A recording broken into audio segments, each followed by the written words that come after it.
ஹாய்ங்க, this is Deepak. வாழ்க்கை பயணத்தில் 19 இப்படி காலையிலேயே ரெடி ஆகிட்டு எங்கே கிளம்பிட்டுருக்குன்னு பார்த்தீங்கன்னா, நம்ம காலேஜ்லேருந்து ஏதோ ஐவின்னு சொல்லிட்டு இருந்தானுங்க. எங்கே கூப்பிட்டு போகிறாங்க பார்த்தீங்கன்னா, நம்ம எக்மோரு மியூசியமு. சரி, வீட்டில் இருக்கிறது போல அங்கே போனால் ஏதாவது கண்டென்ட் கிடைக்குமே சொல்லி தான் கிளம்பணும். அப்படியே நம்ம பசங்களாம் அவங்கவுங்க ஸ்டேஷன்லேருந்து ட்ரெயினில் அசம்பிள் ஆகிட்டு கிளம்பிட்டு இருந்தோம்.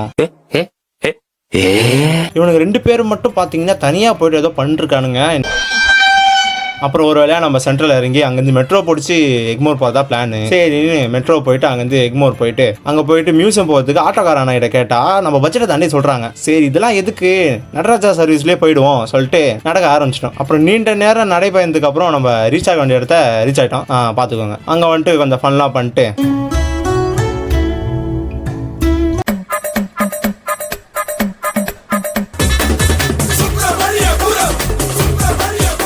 அதை தொடர்ந்து நம்ம பெண் நண்பர் அவங்க ராணுவ படையினரோடு கடற்கரை வரைக்கும் போறேன்னாங்க.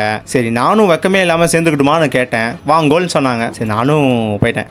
ராணுவ படை வீரர்கள் வந்து சில பேர் நம்மளுக்கு காம்ப்ளிமெண்ட் கொடுத்துருந்தாங்க, நல்லா இருக்குன்னு வீடியோ. அண்ணன் கொஞ்சம் ஆயிட்டேன்.